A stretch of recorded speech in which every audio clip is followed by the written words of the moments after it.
This podcast is brought to you by our friends at Anchor by Spotify. And if you haven't heard about Anchor by Spotify, it's the easiest way to make a podcast with everything you need all in one place. Let me explain. Anchor has tools that allow you to record and edit your podcast right from your phone or computer.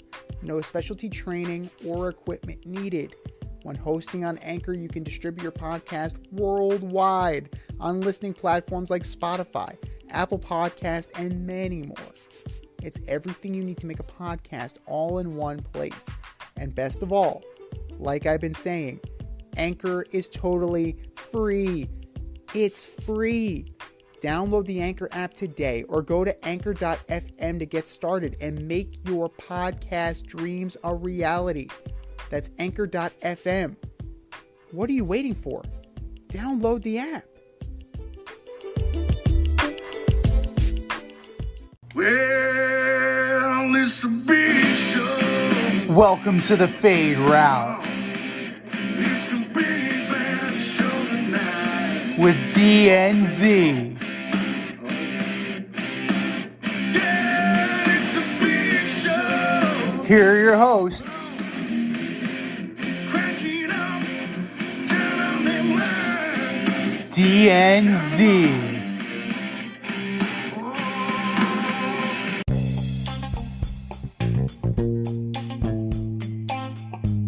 Welcome to this week's episode of the Fade Route with D and Z. I am D. We've got a great show for you tonight. Buffalo gets blowed out and bounced out of the playoffs. Scott Rolen gets elected into the Hall of Fame. And Pat Riley feels the need to back his guy. But we'll begin today's show with the end of the road for four teams. The Bills, Cowboys, Giants, and Jags all met their demise over the weekend. Z, which team should feel bad about the loss, but really good about next season? Well, let's take this in hierarchy, right? Who should feel bad about their loss and not be too hopeful about next year? And that's the Cowboys. Yeah. The Cowboys, more of the same. You got Dak under contract. Unless you bring in a dynamic wide receiver, this offense is going to be the same. You need to do something. And more of the same isn't going to get the job done. Then the next one, based on expectations, I would say that the Bills would be next in line. Because now, once is happenstance, two is a trend. This is the kind of situation they thought adding Von Miller was going to get them over the hump. Von Miller didn't make it to the divisional round of the playoffs. Josh Allen got taken care of. It's almost as if the moment got a little too much for him, became a little too reckless. And this is how Buffalo wants to play. And I know you've said it a million times, and we've said it, repeatedly on this show. Josh Allen cannot be the best runner and the best passer on this team. It has to be one or the other. It can't be both. If he's doing both, then bad things are going to happen. And then I would say that the Giants are next in line only because of the contracts. Right? The Giants, if they had Jones under contract, if they had Barkley under contract, Sterling Shepard's a free agent. If you had all of the... Well, he's hurt all the time. You might not remember he was there. But I thought it was a coach. I thought it was actually a wide receivers coach. I'm like, oh shit, that's Sterling Shepard. Way to go, Shep. Welcome. But if the Giants' contract situations were more stable, where they weren't about to have to franchise their starting quarterback and then pay Saquon Barkley, or the other way around, which would make more financial sense and could free up some cap space for, say, DeAndre Hopkins if they trade for him. I know the Giants have been linked to him. They overachieved this year. Everybody can agree they overachieved. They got blown out when the lights were on the brightest. But you have to be happy with the season that they had. You have to be happy with the progression of the quarterback. You have to be happy that Saquon Barkley survived the season. You have to be happy with certain performances. Hodgins, Richie James stepped up at points. Xavier McKinney came back and played well. Azeez Ojulari played well. Pretty much if you were drafted by Dave Gettleman, you had a great year this year. That says something, huh? Yeah, that says something. And something. Evan Ingram in Jacksonville had a really good year. Look at Evan Ingram. So, you know what?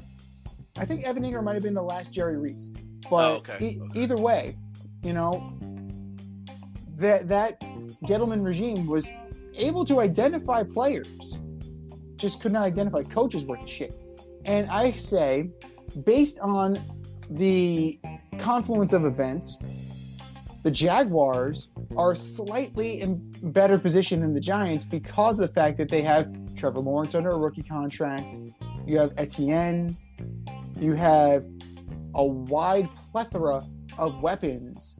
And things are looking good. Things are definitely looking more promising. And they play in that terrible, horrible division.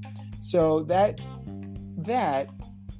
builds for sustained success if I'm the Jacksonville Jaguars. So if we are going to rank them from, you know, worst to best, that would be my order. What about you? Yeah, so, you know, I think you touched on some things that I want to chat about, really. I mean, the Dallas situation, it's offensive philosophy, Z. They've got the players. CeeDee Lamb's a baller. Schultz came to play. Offensive line's good. He had 2 running backs this year that were excellent. And Dak, maybe Dak had a bad season as far as interceptions and turnovers are concerned. He's still Dak. He's still a good player. The McCarthy-Kellen Moore system is garbage. I said this last week. Out of every team that's left, they were the least dynamic offensive team. And that says a lot because the Giants are there. There are teams that, you know, don't have that much going on offensively, but they were the least creative, least inventive, like just a garbage offense. They should be putting up over 30 points a game. And I granted, you know, 49ers were holding teams under 17 points, but I expected more from Dallas. And I'm in agreement with Buffalo as well, but we'll talk about that in the next segment. But I do agree that the Jags should feel really good about where they're heading. I mean, you lost by a touchdown to Pat Mahomes in Kansas City. Mm-hmm. And if it wasn't for a red zone fumble, the Jags might have been in position to win the game in the fourth quarter. You've got your quarterback of the future. You're in a weak division. Every team in that division is terrible, and they're rebuilding. You've got your running back of the future, and Etienne is legit. You have Calvin Ridley joining the team next year. A lot of people forgot about him. You have an offensive-minded coach who's going to groom your quarterback, and you're going to score points. I'm happy with the direction Jacksonville is going. You know, with the Giants, I know everybody likes to see that they overachieved, but they did what they had to do, right? Daniel Jones needed to show that he was a competent quarterback in the National Football League, and I think he did that. He's competent. You know, we don't know what he could do with weapons. I know you talk about DeAndre Hopkins. That seems like a pipe dream, but if that happened, okay, sure. Saquon Barkley showed he could stay healthy, showed he's a workhorse, and showed he can play. Funny what everybody can do when they're playing for a contract, right? Yeah. I do agree that some of these Gettleman things panned out. The only issue that they're going to come into next year is there's a tape on them now. There's a blueprint for Dayball's offense now. There's a blueprint for their scheme.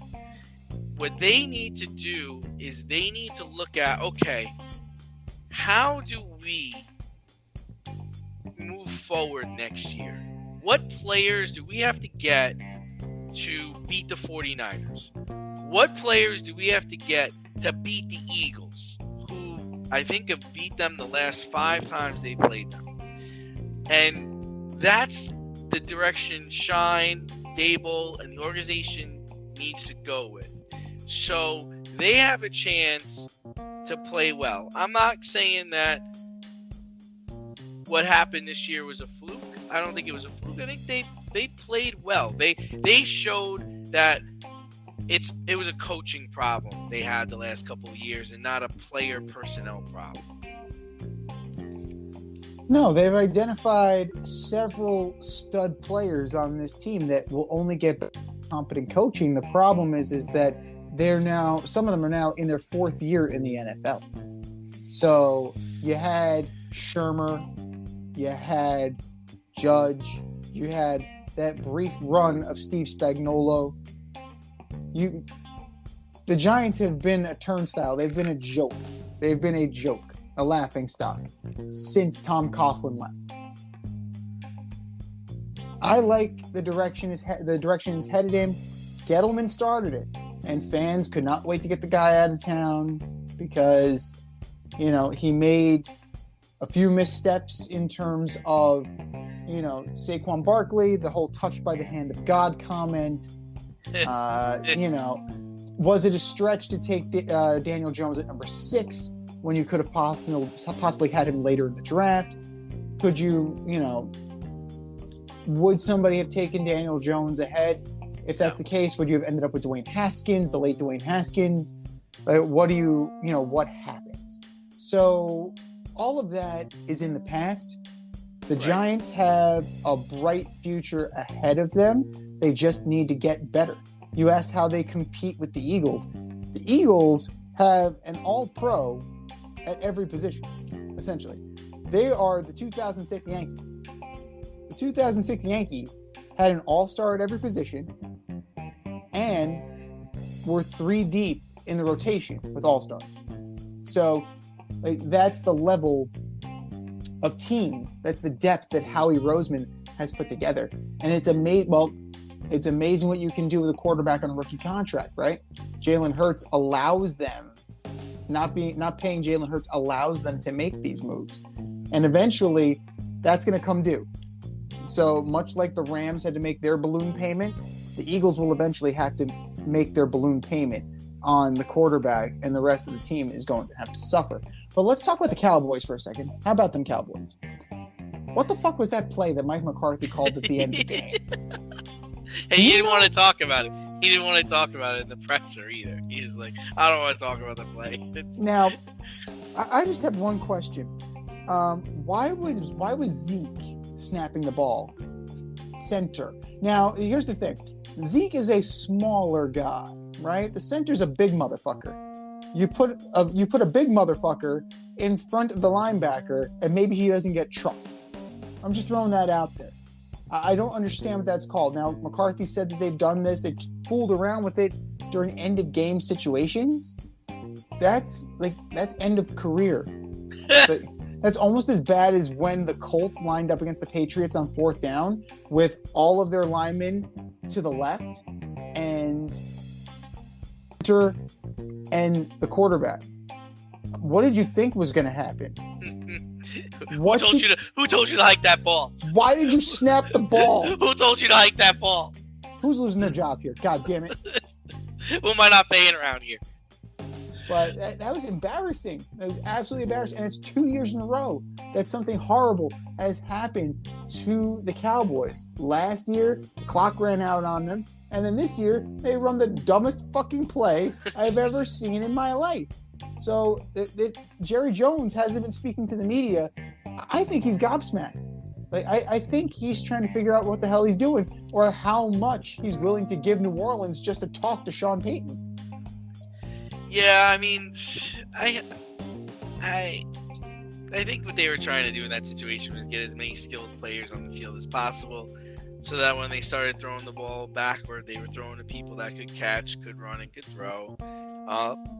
I do agree that I think it was pretty far-fetched to think that Zeke was going to stop anybody. I mean, what kind of blocking technique was that? Zeke just cut the guy. It's supposed to be a quick pass anyway. I don't know what he was really thinking about taking that guy on. But, I mean, that game wasn't won or lost on that play. they, like I said, their imagination and their concept and their scheme is just like 30 years old. I feel like I'm watching the Green Bay Packers of 2012. Like it's not any good. There's no wrinkles in it. There's nothing to be afraid of. It's pretty straightforward. They lost Pollard, which I think also hurt them. They lost their best offensive weapon, or second best offensive weapon, I believe in the first or the second quarter. A guy broke his leg. That thing changed it too. I do think that they maybe get another score, or they maybe move the ball a little better if he was there. But you should have been a better team. I bet on them. I thought they were going to win. I thought Dan Quinn had a good scheme, and I thought actually Dan Quinn's plan for the 49ers and Brock Purdy was pretty solid.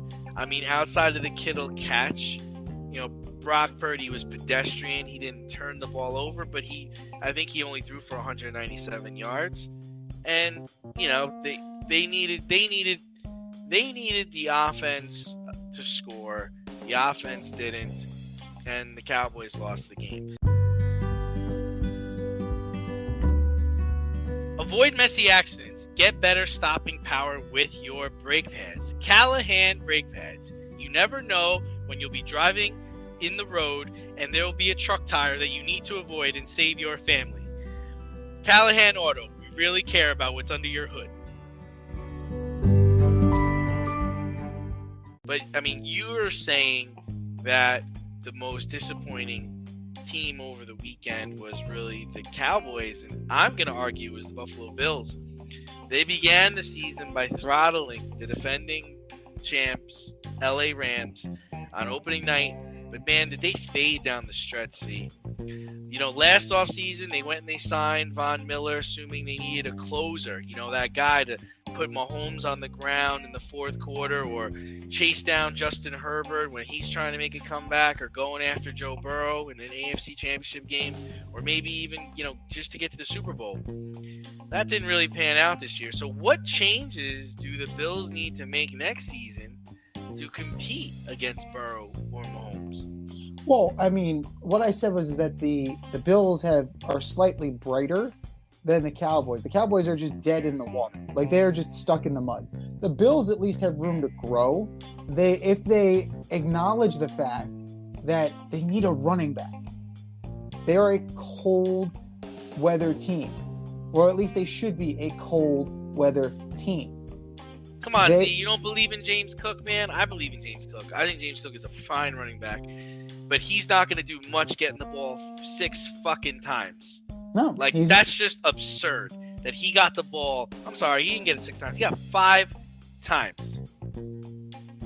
Clearly, they don't think that much of him if they're only going to give it to him 5 times. I mean, how many times was Stephon Diggs targeted?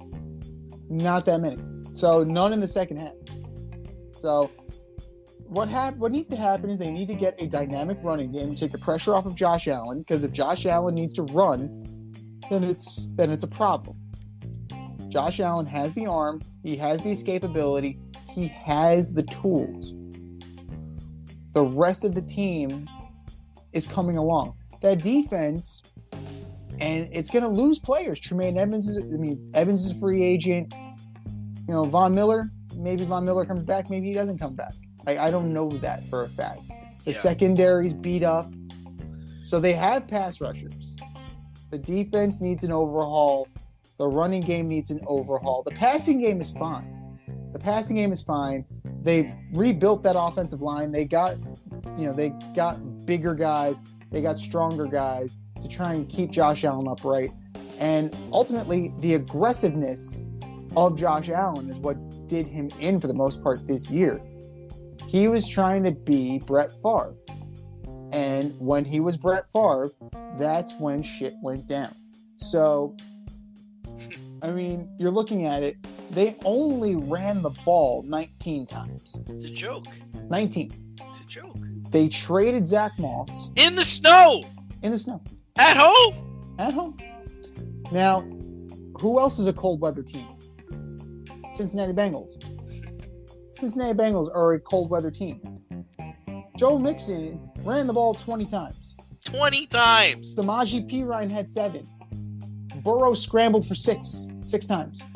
So a combined 27 attempts in your running backs alone. It's just, it doesn't add up. They're playing like a dome. They're playing like an indoor dome team. They're playing like the Lions were supposed to play. The Lions run a smash mouth. Like the Lions should play outdoors. The way they run the football, they should be playing outdoors the way they do that. If It's Dan designed to Campbell had smash. play, Oh have God! him play without pads. He's a big dumb animal, folks. He looks like the lion mascot. How hilarious is that? He does. Coach, don't eat me. Please. I apologize. But, I would say the running game is number one in terms of priority. They need better personnel. James Cook might be there, but how many years of Devin Singletary have you seen? Devin Singletary isn't the guy. So James Cook may eventually be the guy, but they need somebody who's going to step in and be the guy for a little while, or at least be the handcuff. Similar to the Dallas situation, it's offensive philosophy. Run the football with a running back. The play calling was awful down the stretch of the season, and that falls on Ken Dorsey and Sean McDermott. That's who it falls on. James Cook needs the 20 touches like Joe Mixon got. I don't care if it's 14-3. I don't care if it's 14-0. It's fucking snowing outside. Hand the damn ball off. I don't care how far Josh Allen can throw it. And I don't care about Stephon Diggs wanting the ball. I don't care about any of that stuff. I want to win this game. And we're going to win the game by controlling the clock, controlling the football, because it's snowing, and we're in New York. We're home. We're the home team. The Bills played like an inferior team in that game. Listen, I think their running backs are fine. I believe in James Cook, and I think Devin Singletary would be a great third down back. Catch the ball out of the backfield, short yardage. Singletary is our third down back. And where were Poyer and Milano in the game? Burrow opened up the game 9 for 9 with 2 touchdowns. Like, hello, we're playing a game today. Does anybody want to play? Like, what are you doing? This guy just came in here and he's horsing around before the game. Joe Burrow's twirling around while he's throwing bombs to T. Higgins in warm-ups. Guys, you got to get in this guy's face, man. You got to talk to him. Come on. Where's the fire? Where you guys are supposed to be Bills Mafia? Where was Bills Mafia? Listen, I don't think we can mention Allen's name. I texted you this in real time. I said I don't think we can mention Allen's name in the same breath as Joe Burrow, Pat Mahomes, or even Lamar Jackson. Talk about that guy with Herbert, and that's it. Because squadouche the last 3 seasons. Squadouche. He's being nominated possibly to be the MVP this year. Get the fuck out of here. He's not the MVP of anything. He was 25 for 42 for 265 yards and an interception. Dude, you look like a number 7 or number 8 pick out of Wyoming with that garbage. That's garbage. So, the other thing you got to think about. Well, they did. I think they finalized the top 3 MVP votes, and he's not in it. Good. So that's good. Should be in it. So, a trending topic there. You have Jalen Hurts, Patrick Mahomes, and Justin Jefferson. I think are the top 3 candidates. Jefferson, I like that. And Devin's, and here's the thing: Stephon Diggs wants to get in Josh Allen's face on the sideline after the game. Yo, you know what? You used to play for the Vikings, and they got Justin Jefferson after they got rid of you. We can get rid of you and get somebody else here. Get open. You only had 4 receptions. What the hell were you doing all day? Well, that is fair. But here are the free agent running backs that I could possibly interest you in. Kareem Hunt, Jamal Williams, who led the league in touchdown, Josh Jacobs. You're looking at both Eagles running backs. You're looking at Samaje Perine from the team you just lost to. You got Rojo. You have Jerick McKinnon. You have If you want handcuffs, if you believe in Devin Singletary, Latavius Murray, a guy like Gio Bernard, Rex Burkhead, Mark Ingram, these are all guys that are going to be available.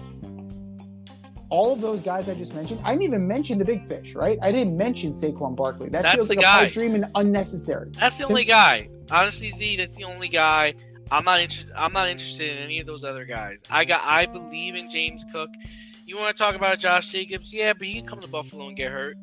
You want to talk about Miles Sanders? Miles Sanders just had his best season this year. There's Jamal Williams. Jamal Williams is the third down back. He'll never score that many touchdowns again in his life. You know what I mean? The philosophy has to change. That comes from coaching. That comes from scheme.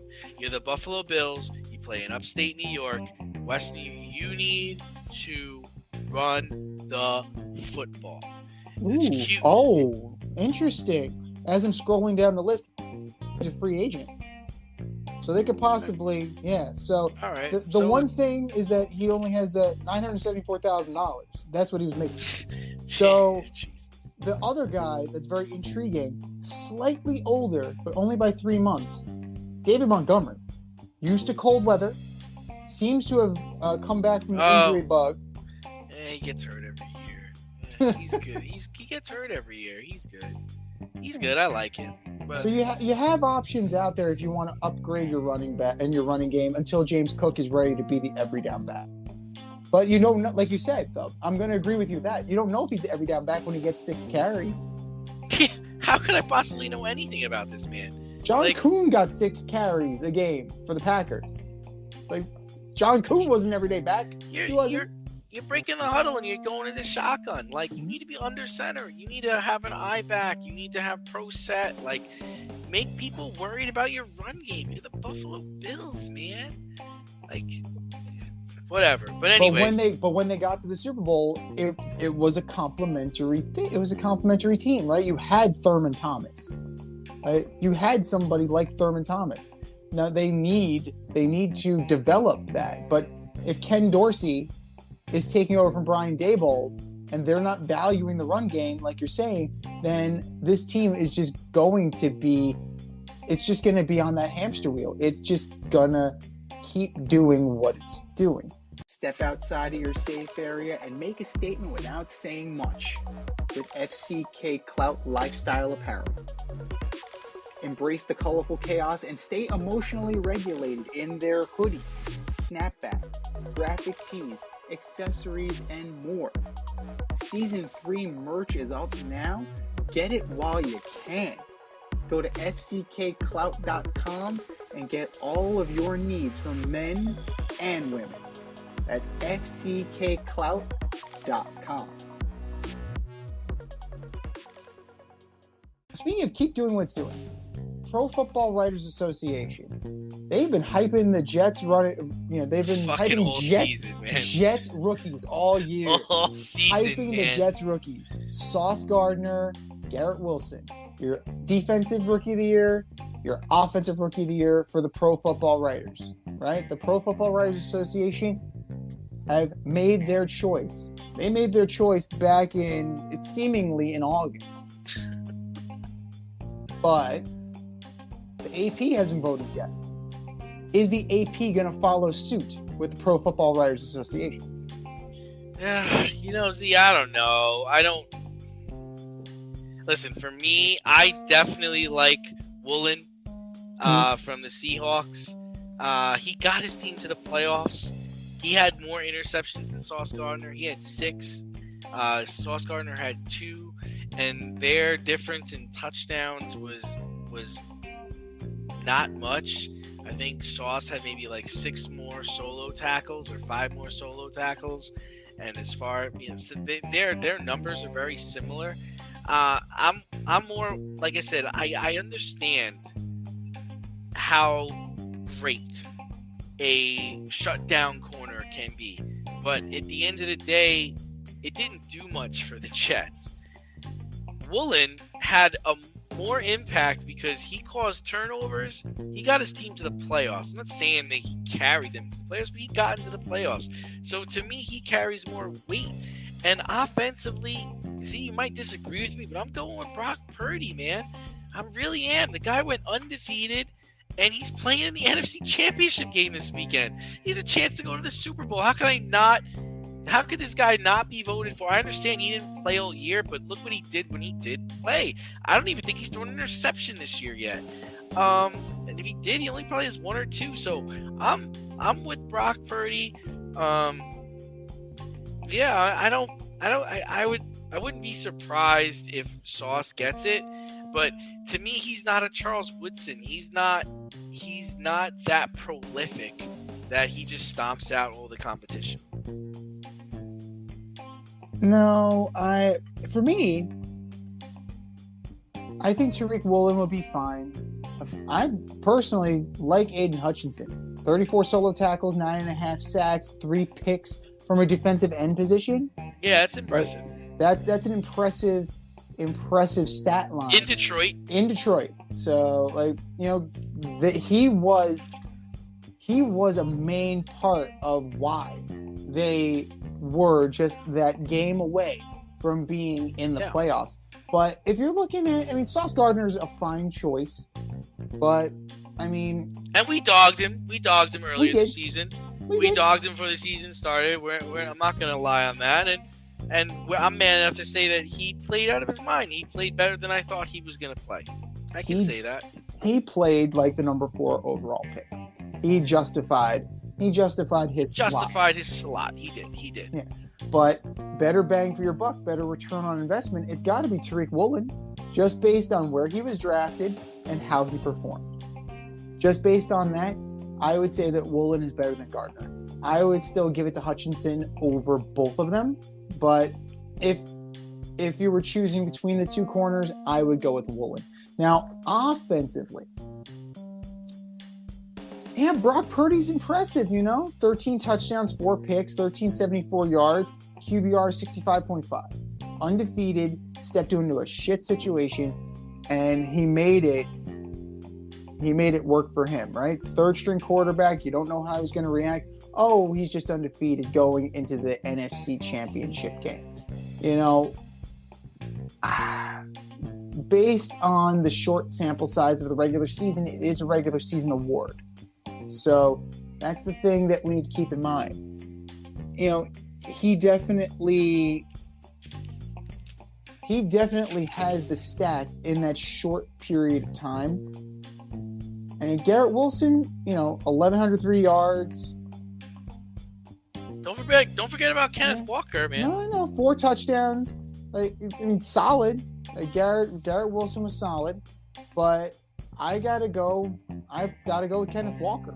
Yep. I would say that he's the legit bell cow back that the Seahawks have been looking for since they got rid of Marshawn Lynch. 1,000-yard rusher in his rookie year, 9 touchdowns, 4.6 yards per carry. The kid was legit. Yeah. The kid was absolutely legit. Yeah. And if you're looking at the other also-rans, guys like Christian Watson and Chris Olave, those three candidates, Wilson, Walker, and Purdy, easily ascended above the other candidates. Now, Purdy's the story, right? Because it's very much like the Kurt Warner kind of thing, where ascended from nowhere to greatness. Walker didn't get his start either. Penny was the running back. Walker came on late. Wilson was there all year. So I'm wondering if that would be the tipping point. I'm wondering if that would be what sways writers, right? Wilson played every game. Walker did not. Purdy did not. So. But you're talking about 2 guys that made the playoffs. Yeah. But it's a regular season award. Oh yeah. But I'm just trying to say that they played on winning teams. Yeah. Because of how good their play was, their team made it to the playoffs. I understand it's a regular season award, but at the end of the day, Garrett Wilson's stat line didn't matter because he went home at the end of the season. Like, imagine if he played so well that he got the terrible Jets into the playoffs. That, to me, would be more of a statement, right? Well, If he had a Justin Jefferson type rookie year, then it's like, yeah, hello. well, like, how many quarterbacks were throwing to him? It's the same thing. Like, yes, Justin Jefferson. He's had Kirk Cousins. Kirk Cousins is nothing special, but he's had Kirk Cousins every game, right? Chris Olave, he didn't have the same thing. I mean, he had Andy Dalton there's some consistency there. Andrew Dalton. Like, you had consistency. Granted, it's not very good, but it's consistent. You had Flacco, White, and Wilson. Imagine, just for the sake of it, right? You know, the reports coming out that Aaron Rodgers is wanting out of Green Bay again, and they're not going to trade him to the NFC teams. So, sorry, New Orleans. Sorry, Washington. That's either Vegas or the Jets. Now, imagine if you're the Jets, if you're Joe Douglas and you pulled that trigger and you have Aaron Rodgers, Garrett Wilson, does the numbers skyrocket? Would they not? I don't know, man. Like, let's say you're Joe Douglas and it's before the draft and there's a call on line one, Gutekunst, he's offering you Aaron Rodgers, and then on the other line there's Machadi, who's offering you Lamar Jackson. Which one are you taking? I'm taking Lamar Jackson because he's 10 years younger than Aaron Rodgers. Man. He's 10 years younger. It's not like I have a That's call a tough in. one. But here's the thing. To me, a more apples to apples comparison would be like Gutekunst is on the phone with me, and then I'm also negotiating with Brady. Like, that's a very like old guard type thing. Now you're just dreaming. That's just a dream. John Brady ain't calling the New York Jets. No, I think it's a realistic thing that could happen. And so in that scenario, you're trying to figure out, am I playing for now or am I playing for the future? Because Lamar is the future, and your window for Aaron Rodgers is like 1 or 2 years. 2 seasons. 2 or 3 or 3 number ones or 3 number ones worth 2 seasons. You have to truly believe that you're a quarterback away. Like the Tampa Bay Buccaneers were a quarterback away. I don't know if the Jets are a quarterback away. I don't know who their offensive coordinator is going to be. Because, you know, the other thing is people were talking about, they might bring in Frank Reich. I don't think Saleh's going to be okay with that. He's going to worry about his job. Worry about taking his job. And I don't know if Reich runs I think Reich could teach Zach Wilson how to play quarterback, because that's the other thing that they need to figure out is like, what are we doing here? Are we going to try to teach this kid how to play quarterback in the NFL, or are we getting rid of him and we're moving on? That's the other question, right? Right. I mean, but see, we saw what happened with the 49ers. They have Brock Purdy playing quarterback. He's Mr. Irrelevant. They're playing in the NFC Championship game. So, depending on your offensive scheme, how important could your quarterback position really be these days? We need a guy that's not going to turn over the ball, hit the open receiver. That's what you got to do. That's why Mike LaFleur, those LaFleur brothers' offensive scheme is just shit. It's shit. Chad Henne demonstrated that when Mahomes went out, all you had to do is matriculate the ball down the field and not fuck up. You know what you got to do if you're Chad Henne? Find Travis Kelce and throw it in his vicinity, and he'll get the ball. That's it. That's all he had to do. And don't give the ball to the other team. That's it. Are you in need of air care maintenance or service? I have the company for you. Air Care Technicians. They service the Westchester and Northern Bronx area and can help you with all your heating and cooling, maintenance, and service needs. Just give them a call at 914-315-1547. Again, that's 914-315-1547. Or shoot them an email at aircaretechnicians@gmail.com. These guys are the real deal, as they are veteran-owned, licensed, and insured. Make sure to tell them that D&Z sent you. But, you know, we talked about how the pro Football Writers Association has made their decision. Well, baseball writers made theirs too. Seven-time All-Star Scott Rolen was elected into the Baseball Hall of Fame, earning 76% of the vote on his sixth try. This election well deserved. And who will get in next? Let me tell you, Z, there is an uproar over Scott Rolen getting into the Hall of Fame right now. Yeah, Scott Rolen is the guy that broke the camel's back. Not Harold Baines, not Bill Mazeroski. Scott Rolen. Scott Rolen, a career 281 hitter, okay, 316 home runs, defensive wizard, won with the Cardinals, 2006. He's a winner. Rookie of the Year, 7-time All-Star, 8-time Gold Gloves. Now, is he very good? Yes, he was very good. He absolutely was very good. Did he compile at the end of his career? He spent, part of a year with Toronto, a year and change with Toronto, the waning days in Cincinnati. Did he drop off? Yes, he did. But at the height of his career, at the peak of his career, he was the best defensive third baseman in baseball. He was not a power hitter by any means, right? But I wouldn't say he was a slugger. He was always somewhere in between. 14, 16, 21, 31, somewhere in there. I don't know. He's not offensive to me.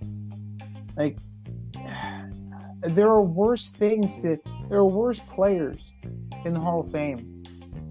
And I don't know, the constant yammering about the PED players and, they should be in, Pete Rose should be in. Pete Rose is a separate story. You got to keep him separate from the PEDs. He cheated the game in a different way. It's a museum. We've said this a million times. It speaks to the history of the game. It does not, it's not something that we need to live and die by. So if the MLB, if they want to let him in, then let him in. There are more egregious guys in the Hall of Fame that we could point at and say, he's not a Hall of Famer. And there are plenty of guys that are not on the ballot anymore, like Jeff Kent, for example. I know that has been going around on Twitter. Rolen, he is a shithead. He's a Hall of Fame asshole. But never been linked to PEDs and is the all-time leader at home runs at his position. So that's the main one. They're saying if Rolen is in, then Kent needs to be in. If that's the hill you're going to die on, that's fine. But for me, Keith Hernandez needs to be in. And if Keith Hernandez is in, that means Don Mattingly's in. And if Don Mattingly's in, then Dave Parker is in. Then if Dave Parker is in, and then, how do you keep going? This is what happens when you water the shit down. That's why this thing is for the elite. Save the very goods and the goods for the high school and the college Hall of Fames. If you're a major league Hall of Famer, you're in the upper echelon where there is no comparison, there is no argument. The people today, I like Scott Rolen. I've always liked Scott Rolen. I wanted Scott Rolen jersey when I was a kid. I always thought he was awesome. And he was a magician with the glove. So, that's warranted.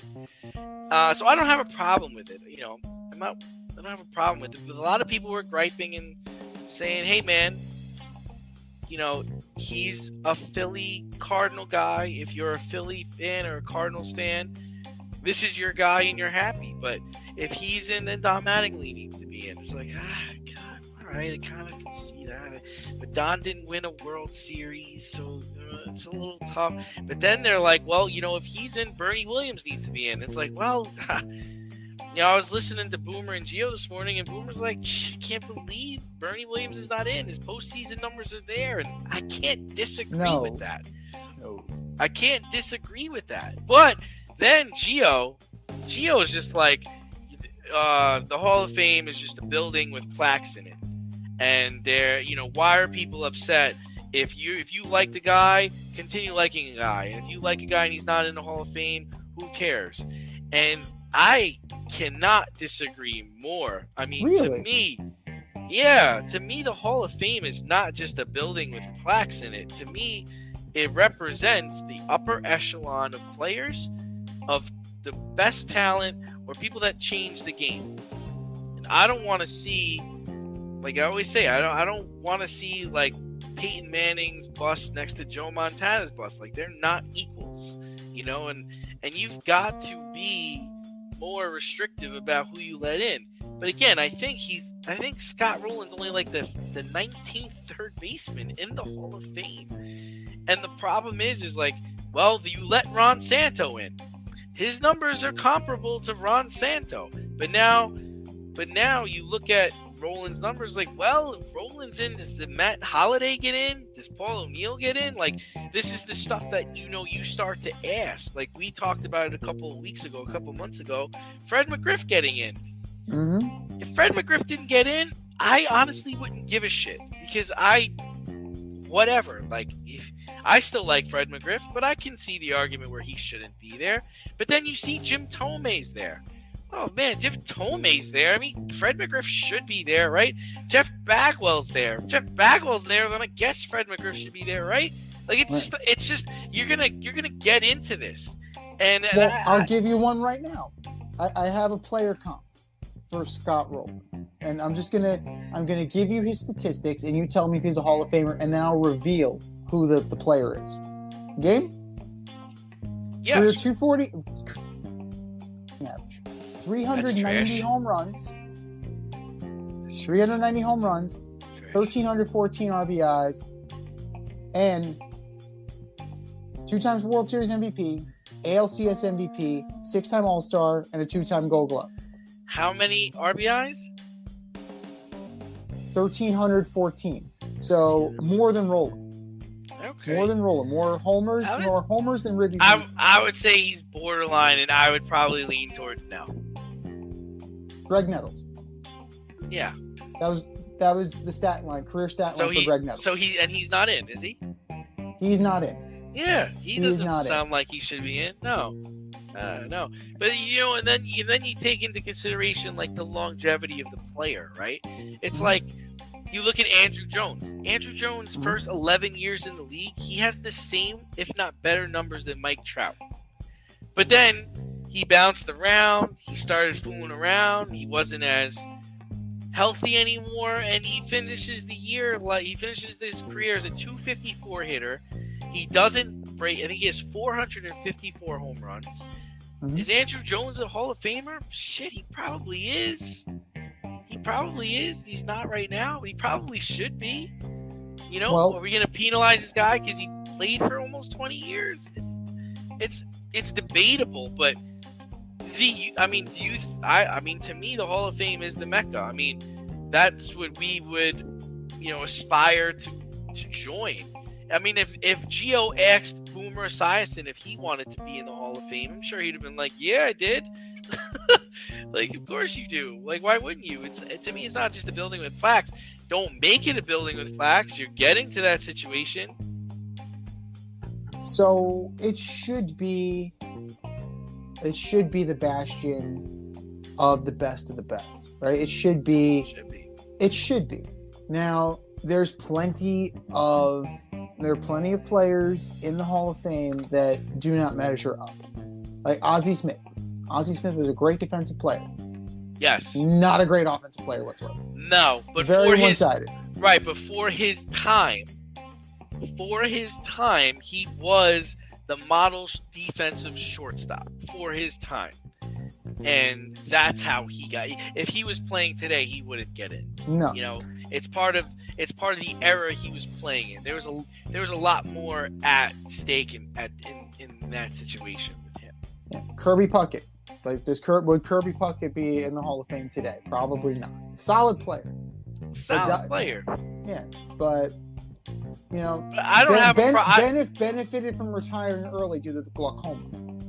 Yeah. He didn't get a chance to fade. I was right? surprised Barry Larkin's in the Hall of Fame. His numbers are like but again, it's the time. It's the time he played. Like, Barry Larkin was a force. He was a problem. Like, he was a model. So he was a top 5, top 6 shortstop. I mean, it's hard to argue that. Well, I mean, we're not taking into account that down the line, these committees are going to have more of a say. That's how Baines got in. That's how McGriff got in. That's probably how Kent is going to get in. Yes, Kent is an asshole, but you know what? Yeah. It's undeniable. Like, his talent is undeniable. Oh, I thought him being an asshole was undeniable. No, that's undeniable too. But you can't argue with the stats. And no, but he also didn't win. He didn't win. I mean, I feel like, to me, that's also part of the equation. You know, that puts you over the top to me. You know, you gotta win. You don't win. I know it's baseball and it doesn't happen for everybody, but that to me helps you. It helps your cause. Gold gloves, all-star appearances, that stuff helps you.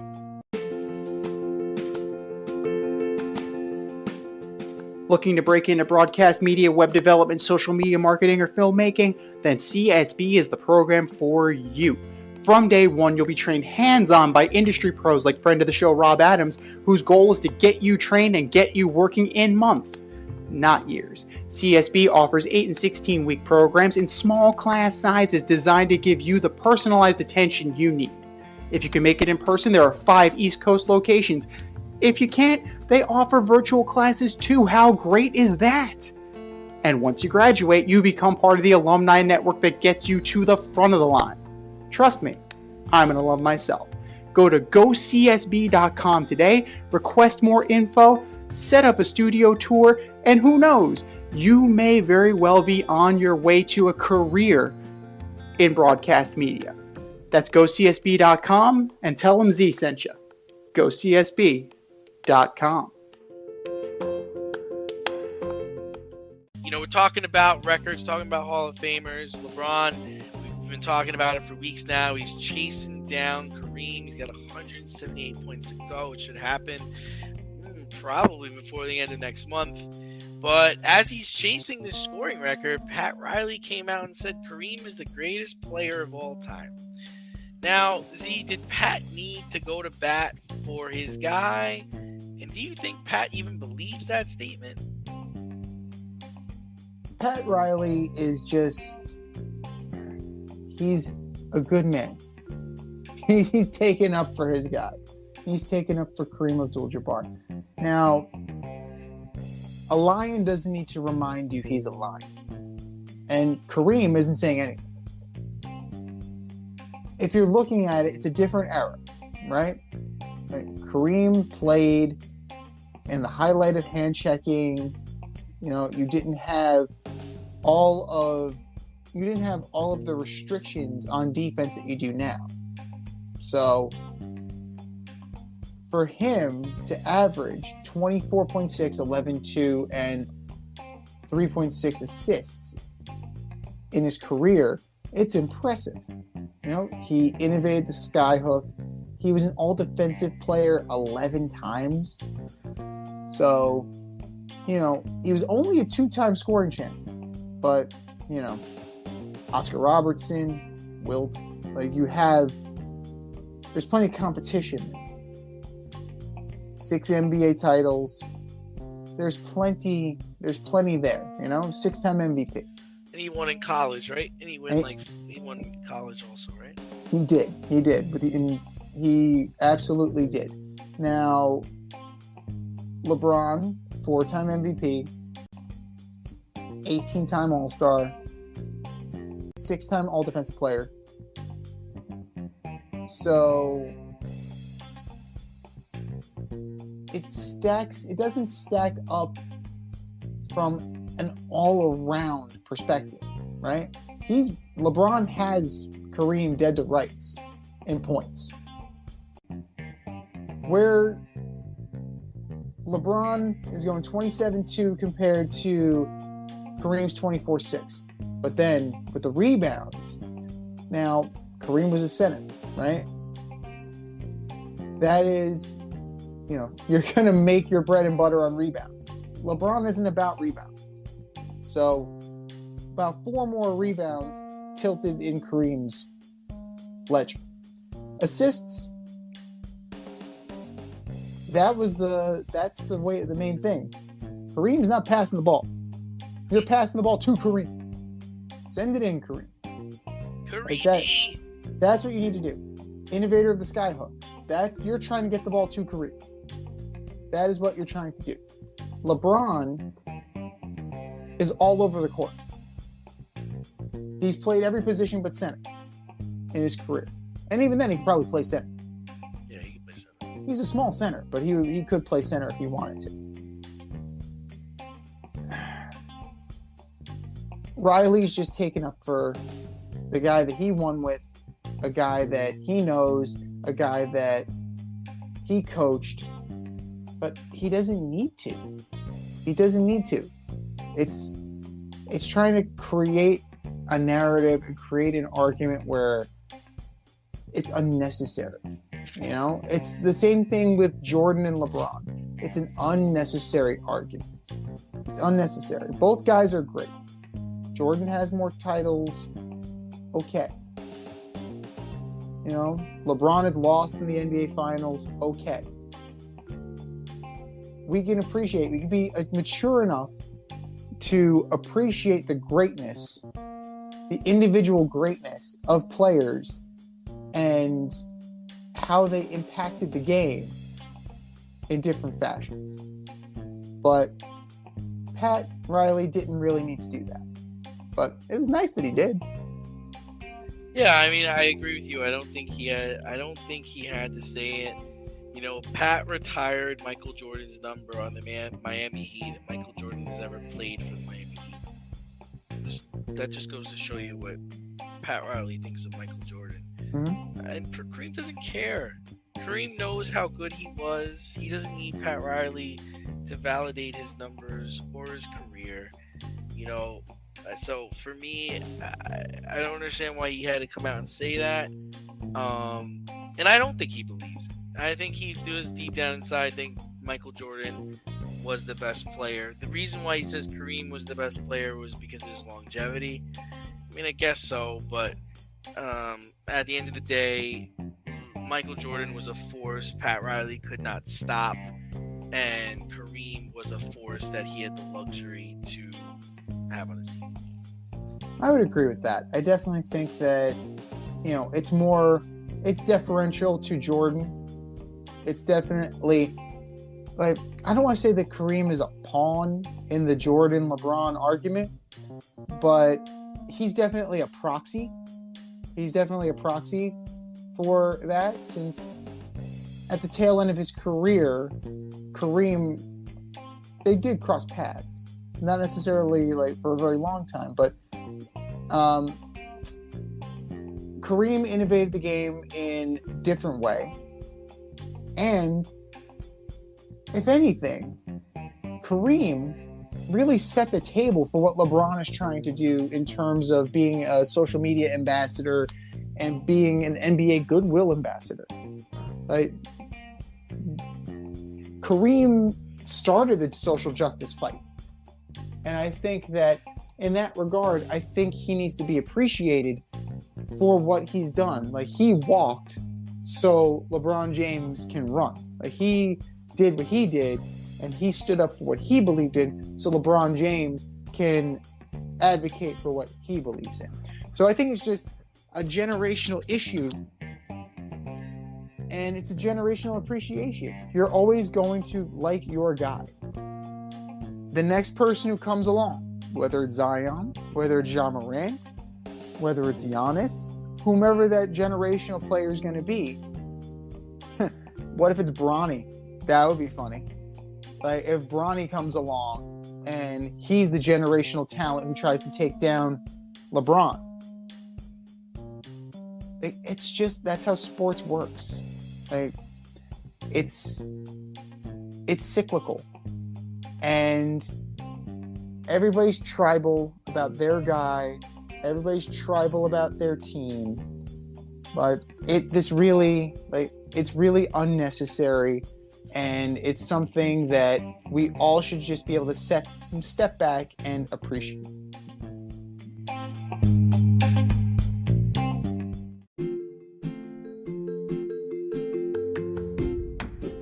You can't help but smile when you see a balloon. The simplest occasion is a party. Westchester Pop Stars, located in New Rochelle, New York, offers balloon styling and decor for all life's events.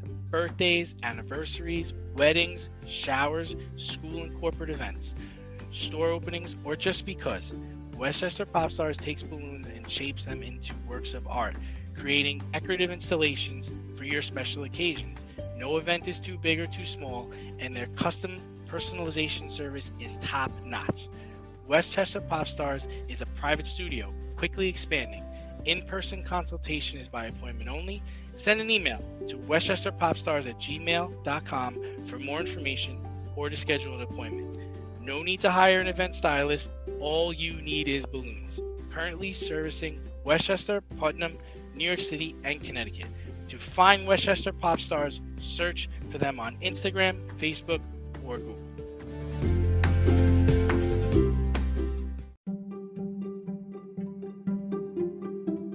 The choice is yours. Swipe left or swipe right.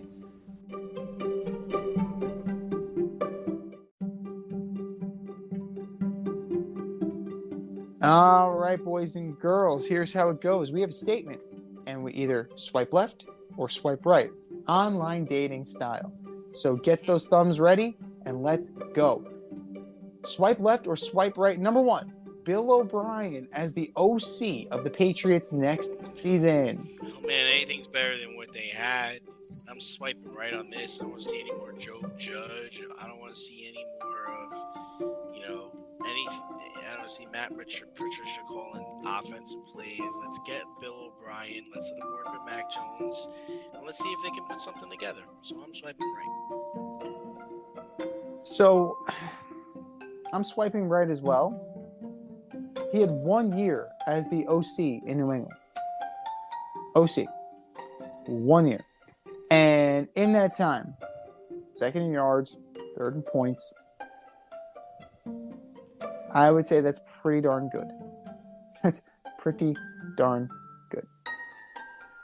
It's better than having a defensive guy or a special teams guy, or trying to find a guy like Matt LaFleur's little brother, or another college coach with little experience through Alabama. Bill O'Brien's been there. He's done that. He understands the system that Coach Belichick wants to run. He understands Mac Jones because he worked with him at Alabama. So this really is a pointed hire by Bill Belichick, because Bill O'Brien and Bill Belichick, not the best of friends. I think we can all agree to that. We've seen tempers flare. Like, but both of them are fiery guys. And then you throw Tom Brady into the mix in the past, and boom, it's incendiary. Boom. So boom, boom, like John Madden used to say. But this is directly aimed at unlocking Mac Jones. That is the key this offseason. If they can unlock the potential that they saw in Mac Jones, they will be just fine. Because this offense is stale, and it drastically needs an overhaul. So Bill O'Brien has shown that he can coach offense, he can put points on the board, and that is going to make all the difference in the world for the Patriots next season. Swipe left or swipe right. Number two, Derek Carr to the Houston Texans? Yeah, this comes up because this is one of the things they're thinking, is that they can they can trade low for a Derek Carr type quarterback and draft other things they need.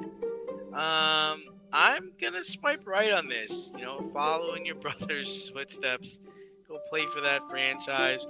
Other people are talking about him coming to New York. That would be just crazy.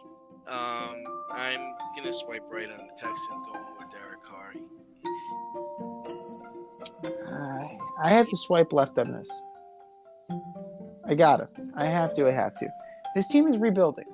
He's the perfect player for their shit team. He's a shit player. He should go play for a shit team. What other team is going to pay him to play quarterback? Oh my God. No, you have to swipe left on this. Derek Carr is not fitting into what you're doing. You are trying to rebuild your franchise, and you're trying to have sustained winning and sustained excellence for years to come. You're not going to do that with an age 32 quarterback. That's just not going to work. He can get you a few good seasons. You still have to pay him. On a rookie deal, a rookie quarterback, let's say, for example, CJ Stroud, right? You have the number 2 pick. The Bears have the number 1 pick. They don't necessarily, they aren't necessarily going to take anyway. They may, you got to make sure that if you're on Bryce Young, that you get into the number 1 position before somebody else does, if you're Houston. Otherwise, you're going to have to take what's left. So if that's Stroud or if that's somebody else, right, you're going to have to live with that decision. If you were a cuspy playoff team, right? Like say you were the Titans. You had so much quarterback instability last year. Tannehill got hurt. Joshua Dobbs started the last couple of games. Malik Willis sucked. Maybe you pull the trigger because that division is winnable. Nah, man, you go get DeAndre Hopkins and you trade for Aaron Rodgers. Let's go. But from that position, right? You lost out. You were this close. It was in your grasp. And you had to start Joshua Dobbs in a winner-take-all game. We got this. Oh, yeah. Dobbsy, you got this. I trust you, Dobbsy. I don't see the Texans in that position. They went from 4-12, right? They went from they're in that range, and they stayed in that range. There was no growth. There was no growth. Why would I think if I'm Caserio, if I'm whomever's taking this team over, that like there's going to be growth with Derek Carr and the rest of this cast around him? I can't see that. So bottom out, finish the rebuild, and come back stronger. Come back a better team. Swipe left or swipe right. Number 3, Aaron Rodgers reworking his contract next season. Who gives a shit? Honestly. Oh. Swipe right. He's going to have to. Regardless, if he plays for the Packers or play for anybody else, he's going to have to rework his deal.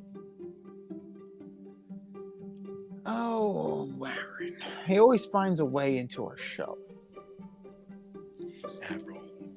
Aaron. So I'm going to swipe right. He's going to have no choice. If he wants out of Green Bay, he's going to have to make some concessions. He can't have his cake and eat it too. That's what he tried to do in Green Bay. And then they went and they traded Devontae Adams.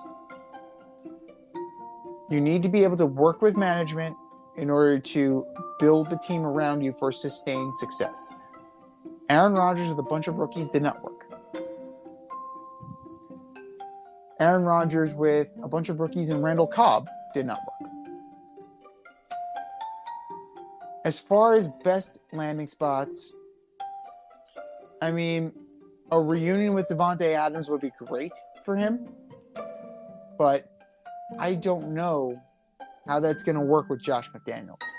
I really don't know, because that would be like gasoline on a fire. Josh McDaniels is a very stubborn man, right? He's very cocksure. He's very confident in his abilities. So is Mr. Aaron Rodgers. Both guys feel like they know better. And it's evident. It's evident by looking at them. It's evident by listening to them. It's evident just by still images that these guys are going to butt heads. That leaves the Jets. Aaron Rodgers will steamroll whoever. If that's the case, right, the Jets trade for Rodgers. They'll have to rework the contract. Corey Davis might end up going back to Green Bay in the deal to kind of offset salary.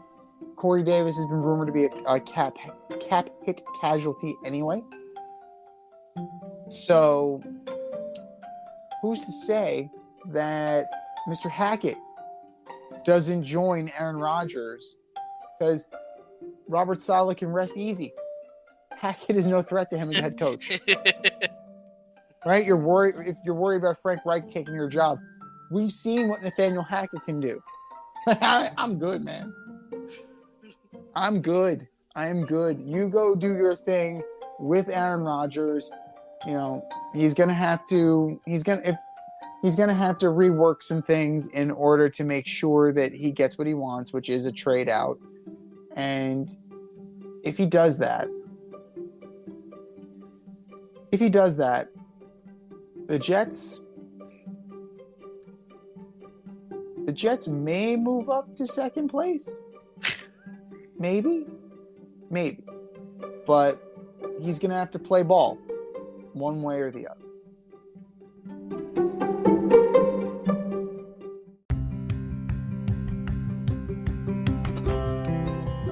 Do you love brownies? Of course you love brownies. But you know what's better than a brownie? A delicious, handcrafted, gourmet brownie delivered right to your doorstep. That's what our guys at Sweet Life Brownie Co. offer.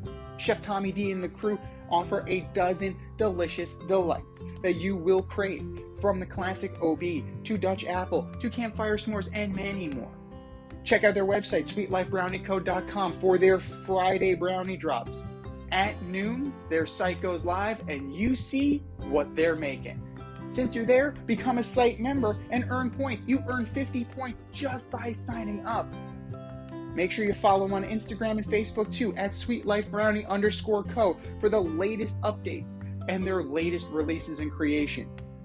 That's sweetlifebrownieco.com. Give them a call, 845-641-3043, and tell them D&Z sent you. That's sweetlifebrownieco.com, 845-641-3043. Sweet Life Brownie Co., because there's always room for a brownie.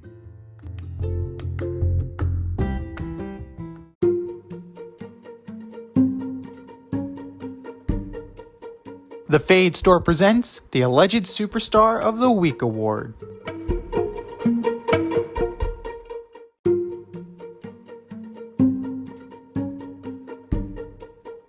All right, boys and girls, you know what time it is. It's time for the Alleged Superstar of the Week. Here's how it goes. We put up a poll on our Twitter account at FadeRouteDNZ, and you vote, and you vote, and you vote, and you vote. And the winner of said poll gets a shout out on this here show and the coveted ass trophy. And do you know who took home the coveted ass trophy last week, D? I don't. Kirk Cousins. That guy. Wow. Surprise. Honorable mention to Brett Maher and Joey Bosa for each getting votes. But Kirk Cousins outdid the kicker with the yips. Congratulations, Kirk. But that was last week. This is this week. Who are your nominees for Alleged Superstar of the Week, D? First up, I've got quarterback of the Buffalo Bills, Josh Allen. Joe Burrow and the Bengals come to play you in the playoffs in Buffalo in the snow, and you finish 25 of 42 for 265 yards, no touchdowns and interception. Joe Burrow, do better. Oh, Josh Allen, do better. Do better. Next up, My alleged superstar of the week is Ken Dorsey, and he's going to share this seat with Sean McDermott. 19 rushes by the running backs and your quarterback for 63 yards and a touchdown. Was that the game plan? You guys are a joke. Do better, boys. Just do better.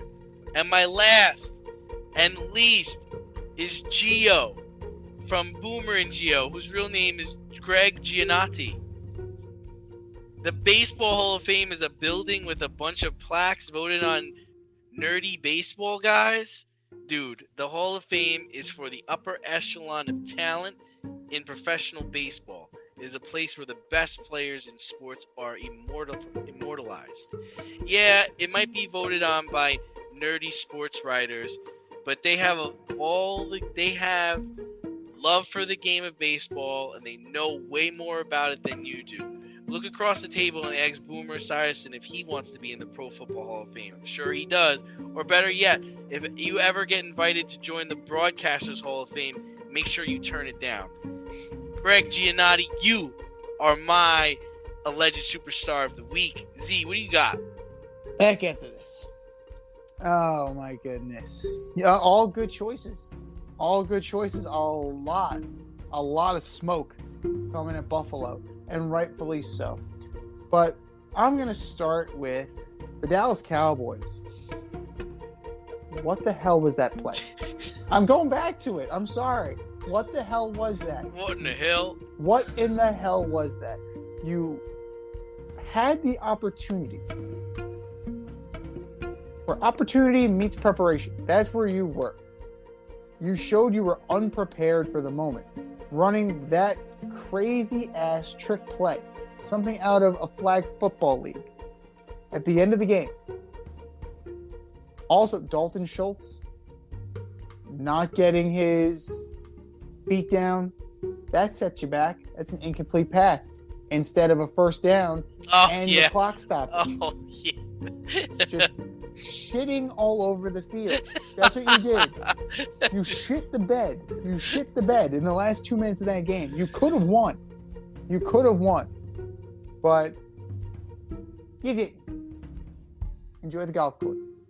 Dallas Cowboys, you are my alleged superstar of the week. Stephon Diggs. Throwing your quarterback under the bus in public on Sunday for not getting your touches. And then going into the locker room, getting your stuff, and trying to leave before the coach even gets there. You had to be called back in by Duke Johnson, a guy who was on the winless Browns, is telling you how to be a professional.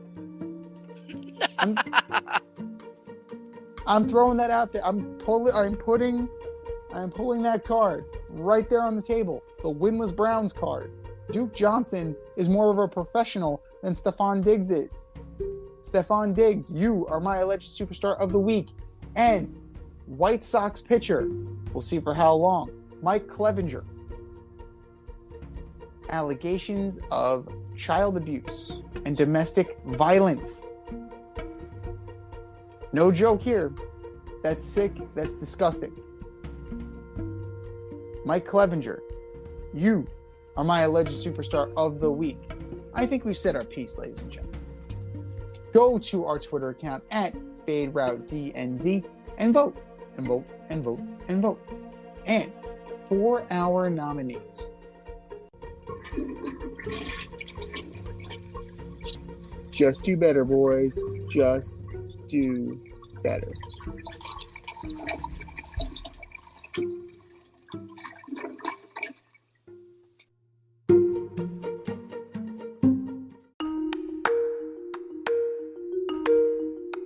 Let's run the option and give you our picks for the week.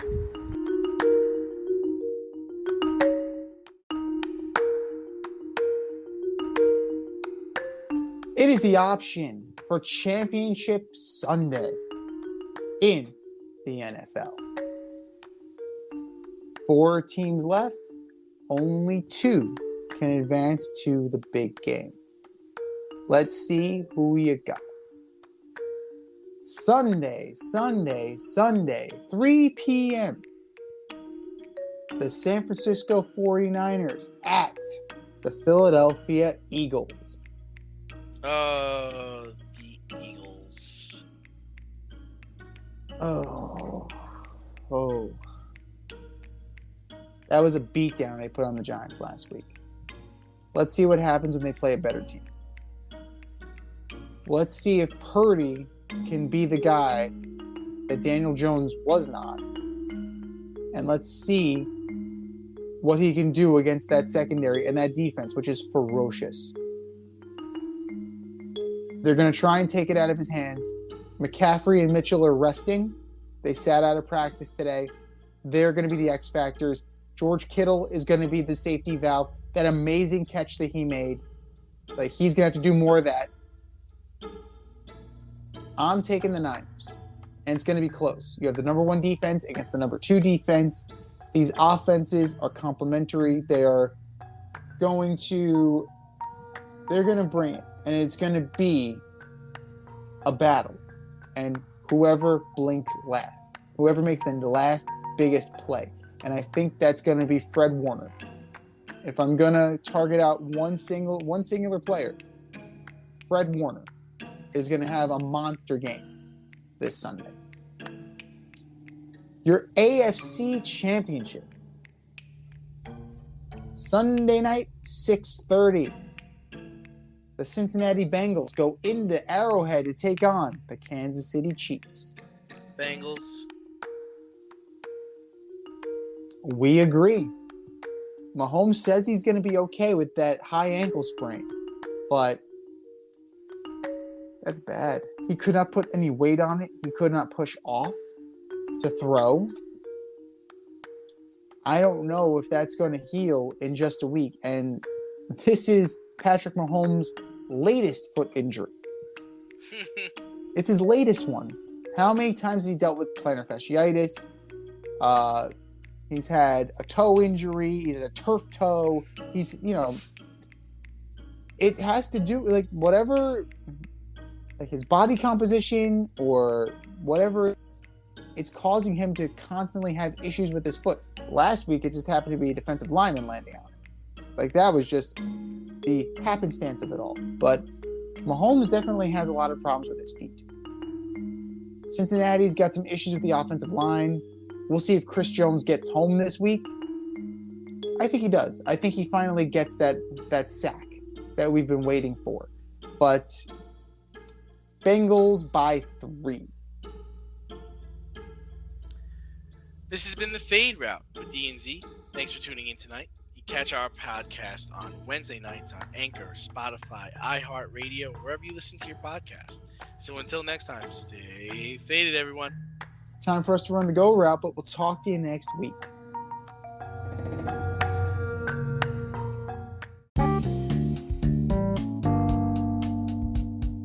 If you want to get on the action, we want to hear from you. Hit us up, faderoutemail@gmail.com. Slide in our DMs on IG @FadeRoutePodcast.